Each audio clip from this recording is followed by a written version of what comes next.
naman. Sikmat na Emmy dito. Napapangiti na lang siya kung paano ngumuso si Dixon dito. Magkasundo na nga kayong dalawa. Pareho lang kayong nahihirapan. Mahal mo naman sa Eros. It's obvious. Yes. Pero ayoko na magmahal sa tulad niyang magagamit. Bakit nga ba tanga-tanga ko? Inis niyang sabi. Ano, nag-away din naman ba kayo? Baka mamaya magpakalayo-layo ka na naman bigla ha? Kung pwede lang, ginawa ko na. Hindi naman niya pwedeng hayaan ang kanyang ama sa problema nito sa kumpanya. Gayong wala pa rin paramdam ang kanyang Kuya Gab. Magagawa naman niyang iwasan sa Eros. Magaling naman ata ang braso nito. Kaya ayos lang na hayaan na niya ito. Ano bang nangyari kasi? Akala ko nagiging okay na kayo. O si San Dixon na ikinangiwi niya. Napatunayan ko lang naman na hanggang ngayon gusto lang akong gamitin ni Eros para maging si Bea. Tiimbagang nasaad niya. Ano ka ba? Hindi totoo yan. Mahal ka noong baliw na iyon. Nababaliw na ngayon sa kakahanap sa'yo noon. Kaya alam naming mahal ka ni Eros. Magtiwala ka sa kanya. Mahal? Sikmat niya. Kalokohan. Sabihin mo nga itong kulot kong buhok. Ganito rin ang buhok ni Bea dati, hindi ba? Usisa niya dito na ikinatigil nito. Sarkastikong napangisi siya. Tama ako, hindi ba? Nakita kong picture niya noon. The same hairstyle. Iba lang ang kulay. Anong tanga ko para umasa, di ba? Kaya huwag mo na sabihin na mahal ako na lalaking yun dahil kahit kailan, hindi ako maniniwala sa'yo. Sira talaga yung lalaking yun. Gigil na singit ni Emmy. Paano yung mga bata? Ano sabi mo? Sansala niya sa sinabi ni Dixon. Did you tell him? Baling niya kay Emmy na kaagad nitong ikinailing. Hindi no. Nakita ko kasi siyang may kasamang bata minsan.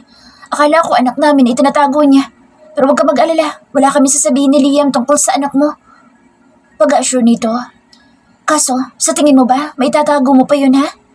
One of these days baka malaman din ni Eros. Kahit walang magsabi sa kanya. Kahit malaman pa niya, wala na rin akong pakaalam.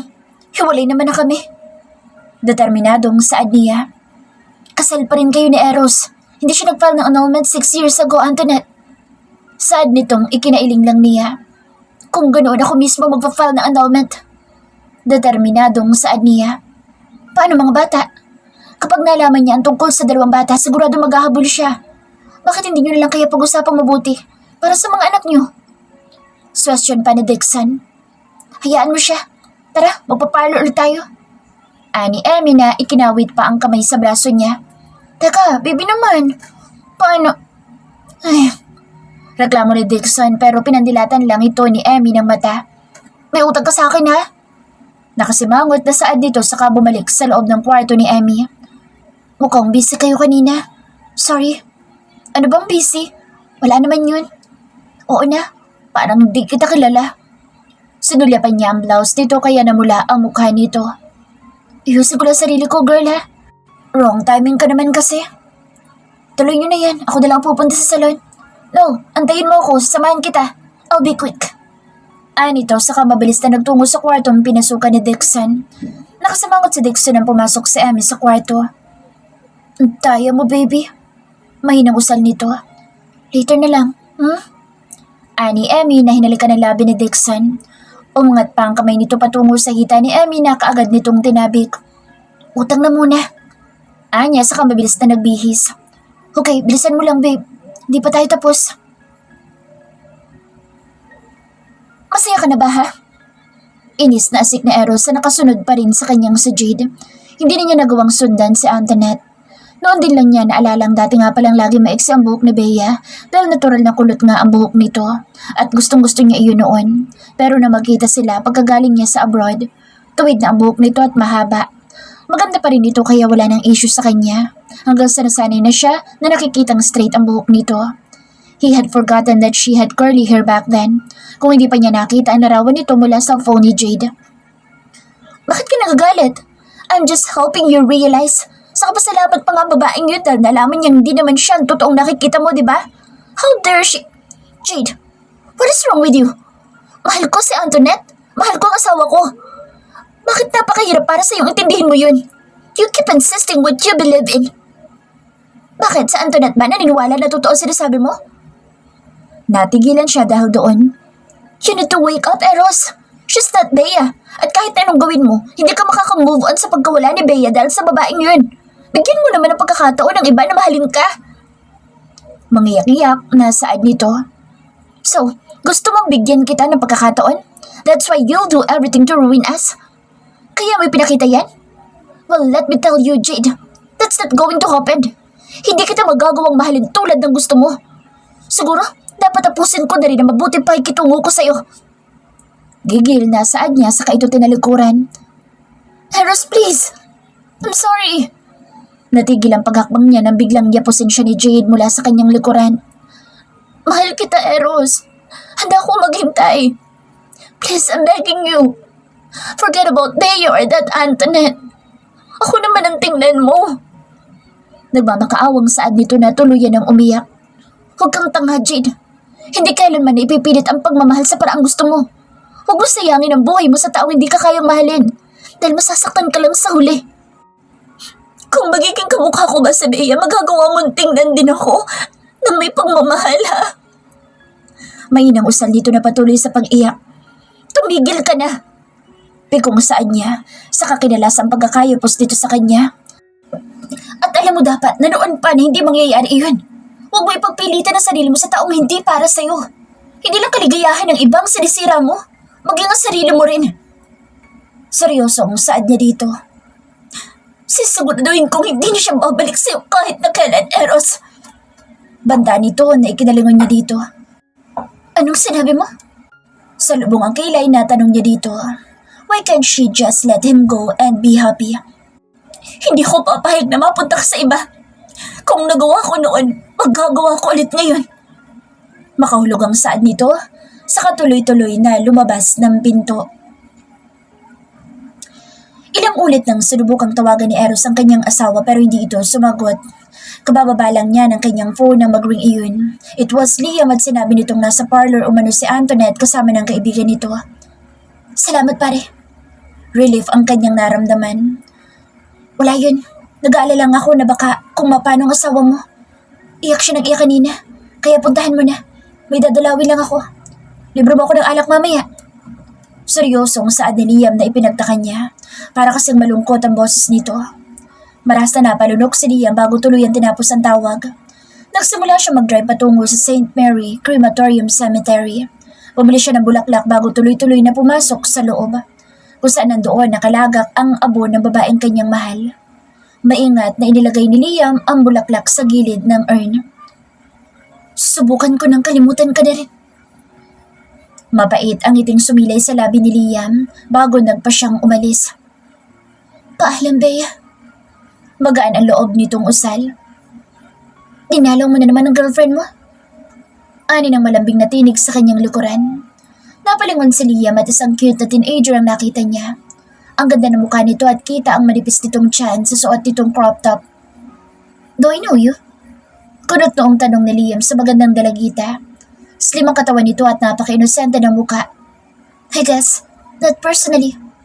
I'm Bea. Kapangalan ko nga palang ex mo. Maganda rin ba siya tulad ko?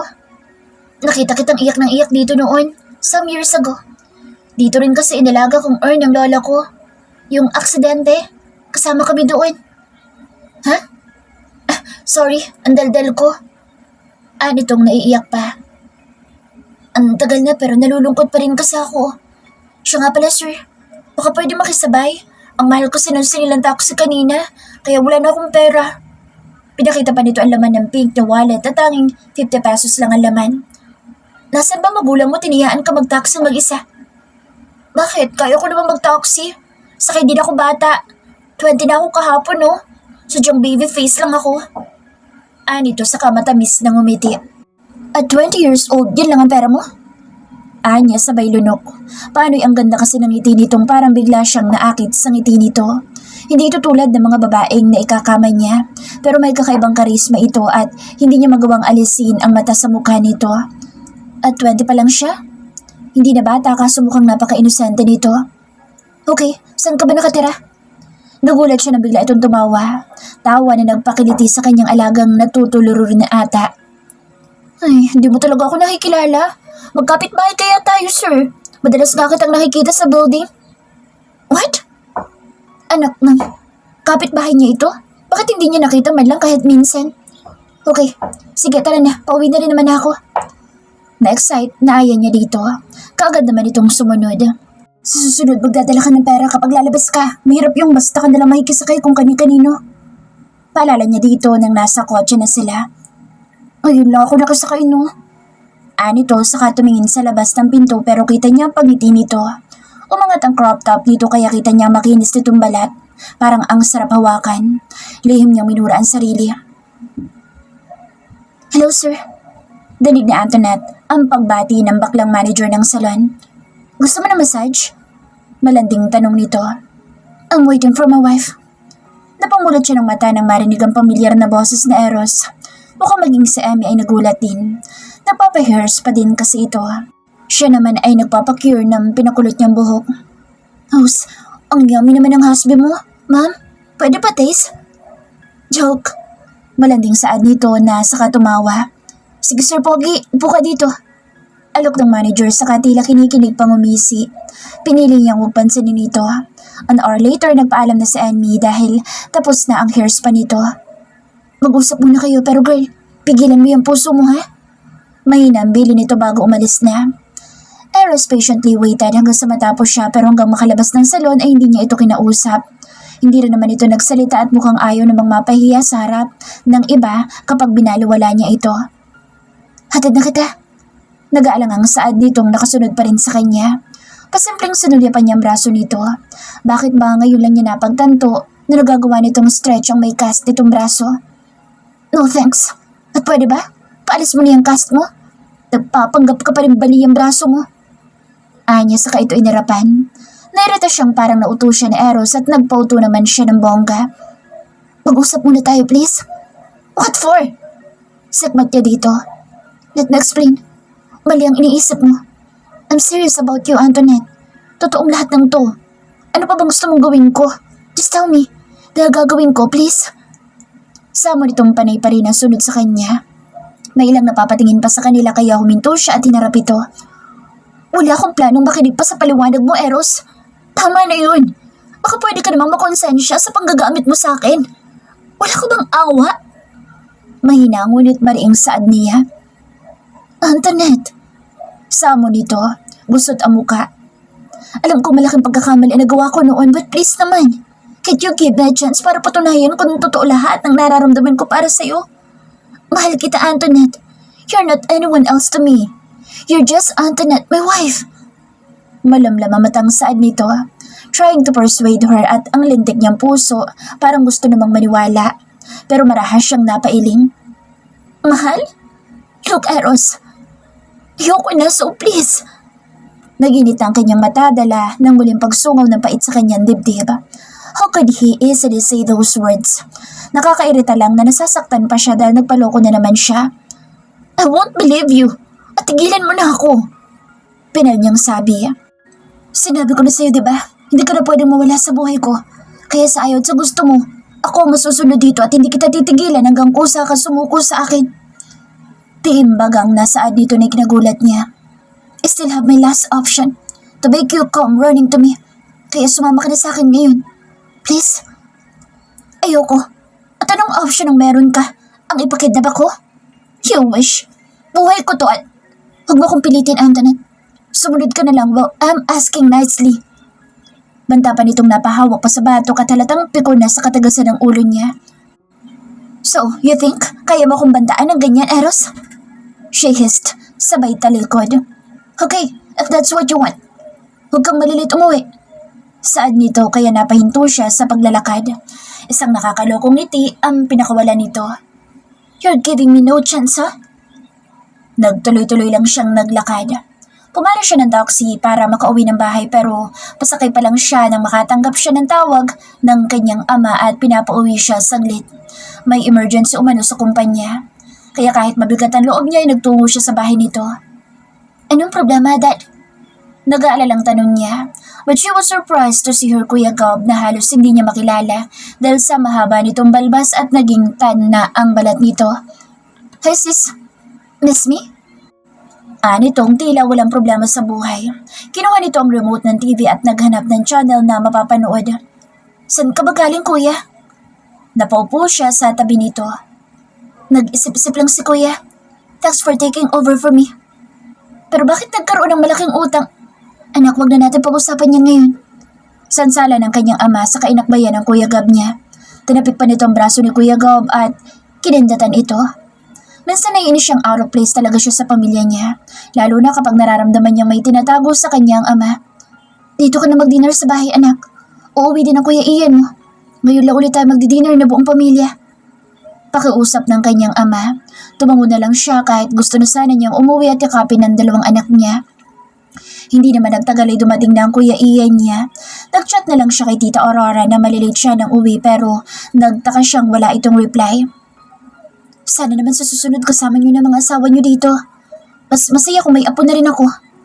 Naiiling natura ng kanyang ama kaya bigla naman siyang nakonsensya. Hindi pa niya nasasabi sa mga ito ang tungkol sa kanyang mga anak. Mas okay kung kambal.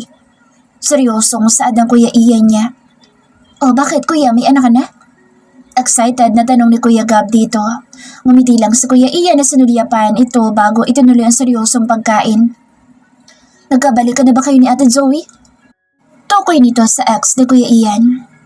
Zoe and I are over, bro. I'm still single at masyado akong busy sa ospital para pagtuunan ng pansin ng ganyang bagay. Mapaklang saad nito. Pero 36 ka na, diba? Salubong ang kilay na saad ni Kuya Gab. Oh, bakit? Ikaw, 31 ka na. Mag-asawa ka na ulit. Ganting bus ka nito kay Kuya Gab pero ngumisi lang ito nang nakakaloko bago siya binalingan. Ikaw, sis. May gusto ko sabihin.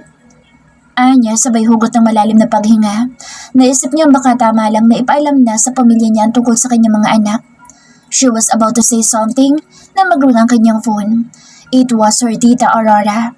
At ganoon na lang ang gulat niya sa balita nito, kaya nabitawan niya ang hawak niyang baso. Marahas na napalunok si Antoinette nang tuluyan ang mawala ng natitirang saplot sa Eros. His perfect body was now before her eyes. Again, kay bilis na naman ang kabog ng kanyang dibdib. She can't keep her eyes away from his perfect, naked body. Tama bang hayaan na lang niyang mawala na naman siya sa sarili dahil sa marupok niyang katawan? Pero ano bang magagawa niya? Mahal niya si Eros. Hindi niya maitatanggi iyon sa sarili niya. Pero dapat, tumutol pa rin siya. Umayaw. Subalit lahat ng kanyang agam-agam ay naglaho nang nasa ibabaw na niya ito. Dahil hindi pa rin niya nagawang kumilos at para siyang tuod na nag-aantay ng hagupit na ipinangako nito. Natagpuan niya ng sariling muli na namang tumutugon sa mainit na halik ni Eros. Dahil mahina siya, marupok ang kanyang katawan pagdating dito. Alam mo bang mas maganda ka kapag ganito? Where I can see and touch every inches of your skin. Nakakabaliw. Pausal nitong sabi. He gives her light kiss on her skin, pababa. Excitement filled her entire being dahil alam na alam niya kung anong kasunod noon. Lahat naman ata ng ginagawa ni Eros sa kanyang katawan ay pinananabikan niya at higit ang bagay na iyon. Mommy? Daddy? Oh shit! Ani Eros na ikinatigil sa ginagawa nito sa kanya.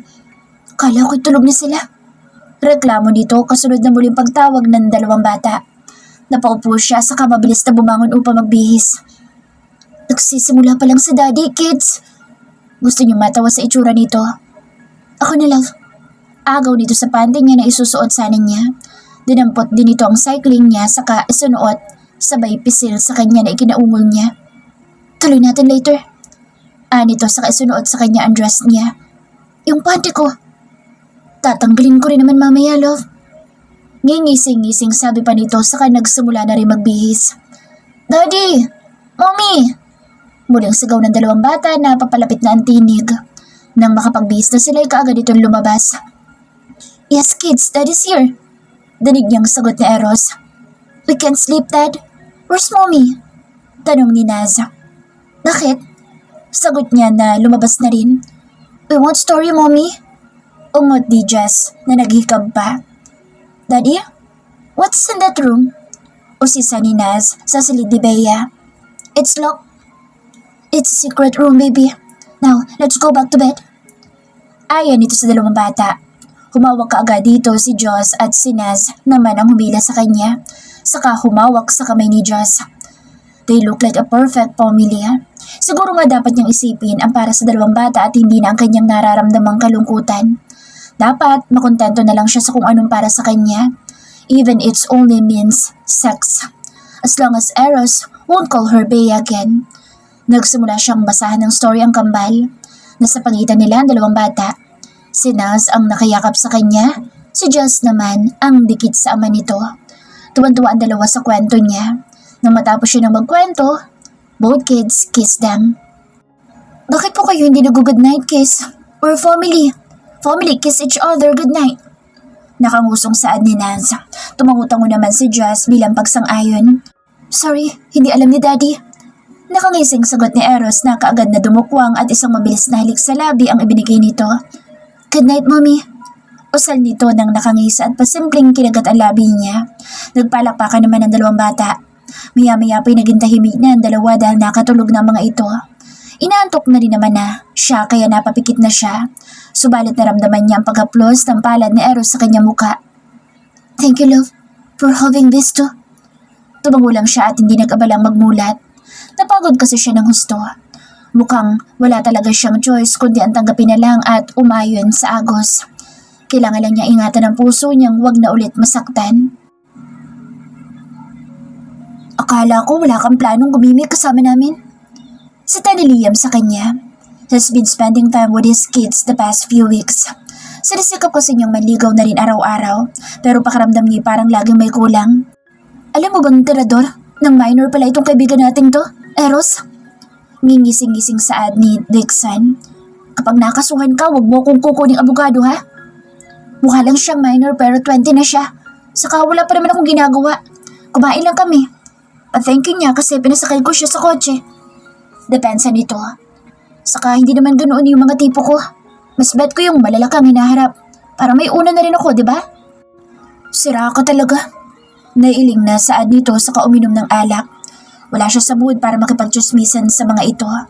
Nagkatingin na naman sa Dixon at Liam ng malalim na paghinga ang pinakawalan ni Eros. Problema mo pare? Nag-away kayo ulit ng asawa mo? Usisa ni Liam pero ang totoo gusto lang kumpirmahing hindi pa talaga okay ang mag-asawa. Sana ngay nag-aaway na lang kami para makakausap ko siya. Hindi naman niya ako tinatanggihan kapag alam niyo na. Pero umiling ito. Magkatabi kami pero parang wala lang. Malambing lang siya kapag nasa harap ng mga bata. Pero kapag kami lang, parang napaka-civil niya. Alam mo yung parang hindi kami magkakilala at hindi mag-asawa kapag wala kami sa kama? Nawawalan na ako ng idea. She's to reserve. Frustrated na saad ni Eros. Kasalanan ni Jay talaga to eh. Okay na sana kami ng asawa ko. Gigil niyang saad sa mga ito. Eh di magpa-injure ka ulit. Biglang question ni Liam. Eh kung matuluyan ako, hindi nga nahuhuli yung muntik ng bumangga kay Antoinette noon. Saka may mga anak akong dapat na isipin. Ang hina mo naman, mahigit 2 buwan ka nang nanliligaw ah. Pikong saad ni Dixon. Ikaw ba ang hindi pinapatawad at parang ikaw ang talo? Sira ka rin talaga. Pikang sermon niya kay Dixon. Samantalang si Liam, ngingisi-ngisi lang na tila tuwan-tuwa pa. Bakit hindi na lang kasi kayo magkaayos? Giit ni Dixon na parang siya ang talo kapag hindi sila nagkaayos ni Antoinette. Sa tingin mo ba, hindi ko gusto yun? Langya, kung pwede lang mayat-maya ko na lang siyang ikama para maramdaman kong kailangan niya ako eh. Hesay. Okay na parang hindi. Ang hirap palang manuyo ng asawa. Hayaan mo tutulungan na kita, dude. Kampanteng saad ni Liam na tila inaasar si Dixon.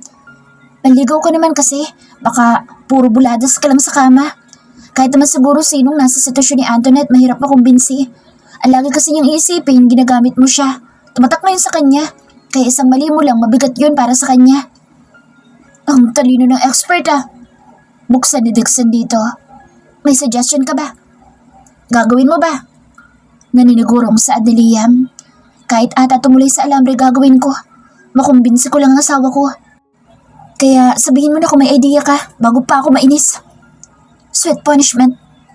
What? Kurot ang tanong niya dito. Okay, hear me out. Seryosong saad nito kaya napalapit siya dito. Daddy, can we go to the mall? Malambing na tanong ni Jess sa ama habang kumakain sila ng breakfast. Siya naman ay abala sa pag-aayos ng plato ng dalawa. taking it alone kaso madalas maraming natatapon dahil naglalaro din ang mga ito. Pero mula nang umuwi sila sa bahay ni Eros, ilang linggo na rin, biglang natuto ang dalawang kumain ng hindi sinasamahan ng laro ang pagkain ng mga ito. Sure baby, but we can do that on weekends. Daddy has an important meeting this week. Okay lang ba? Paliwanag niya sa dalawang bata. Kaagad naman tumango ang mga ito at halatang excited. Mommy, dapat sama ka po ha? And can we skip the home study? It's so boring. Eksera at ang dagdag ni Naz na bagsak pa ang balikat. Hindi pwede. 2 days na kayong walang session sa tutor. Anya sa mga ito na kaagad namang sumimangot. Pagbigyan mo na. Nito sa kanya.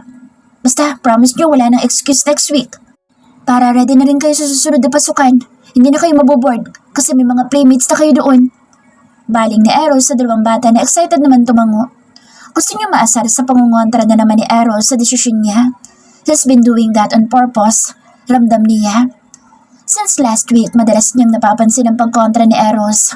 Ang mga sinasabi at ginagawa niya para sa dalawang bata. Pansin niyang nagbago na rin ito ng pakikitungo sa kanya. Para nagsawa na rin sa pangungulit at panunuyo sa kanya. Dati-rati napipikon siya dahil ang kulit nito pero ilang araw na nang parang iniiwasan siya ni Eros. Dapat magsaya na lang siya kasi at least hindi na siya mahirapan. Pero bakit parang napipiko naman na siya? Let's talk. Seryosong saad niya na matapos na itong kumain. Tumingin dito sa wristwatch nito. Pwede mamayang gabi na lang, Antoinette. May meeting ako at 9 kaya aalis na rin ako. Nagpantingan-tegan niya. Hindi na rin siya nito tinatawag na love gaya nung dati. Kaya lalo lang siyang napikon. Maliligo pa ako. Dagdag pa nito. Isang mabilis na halika ibinigay nito sa dalawang bata pero sa kanya tumangulang ito. And that down pissing her off. Sa inis niya ay itinapon niya ang hawak na basahan. What the hell? Mommy, are you mad? Inisanteng tanong ni Joss na nakatingin pala sa kanya. No baby, madumi lang yung rug kaya itinapon ko. Palusot niya. Tumango naman ito sa kaya tinapos na ang pagkain. When you're done, you can play outside, okay? May gagawin lang sa mommy. Paalam niya sa dalawa. Umakyat siya para sundan sa Eros. They need to talk now. Nabutan niya ito naghahanap ng damit nito sa walk-in closet. Bakit mo ba ginagawa ito? Inis niyang usig dito sa kapinagsaliko pa ang braso sabay taas kilay. Bakit mo kinukontra mga ginagawa ko? Inis na dagdag niya nang hindi man lang siya nilingon ni Eros. Nagre-request yung bata. Hayaan mo na. They're just kids. Gusto maglaro. Let them play hanggat gusto nila. Balo walang sagot na Eros na ikinaiinis na naman niya. Ang daling sabihin noon para sa'yo. Hindi naman kasi ikaw naghirap sa kanila for 5 years. Sumbat niya dito dahilan upang lingunin siya ni Eros. His bro almost form a line. Okay, kasalanan ko. Bakit ka ba nagagalit para sa simpleng bagay lang? Look, Antoinette. I was wrong back then, I knew. Pero huwag mo na may pamukha na parang wala akong karapatang pagbigyan ng gusto ng mga anak natin. I can't even win you back. Pati ba naman sila bawal ko ring abutin? Natigilan siya sa sinabi ni Eros. Kung sa tingin mo wala na talagang pag-asa sa atin, we can be civil with each other tulad ng ginagawa mo sa akin. I'll give you what you want. Titigil na ako suyuin ka pa. Was that enough? Mapait itong umiti na ikinalunok niya. Was he giving up on her? Napahawak siya sa doorknob. Fine. Why don't we get real annulment this time? Kuyom ang kamaong sagot niya dito. Kumurap-kurap siya upang itago ang luhang bigla na lang nagbabadya sa kanyang mga mata. Yun ba talagang gusto mo? He asked in gritted teeth. Yes! Sagot niya sabay lunok. Mas okay na yun, she told herself. Kita niya ang pagkuyom ng kamao ni Eros. Kaya inis na tinalukuran na lang niya ito bago pa niya ipahiya ang sarili. Kinagabihan, 11:00 na wala pa rin sa Eros. Hindi niya kasi magawang makatulog. Nag-decide siya, pero bakit parang siya yung nahihirapan? Napabangon siya nang marinig ang pagdating ng sakyan upang makita ang lasing niyang asawang inaalalayan ni Liam.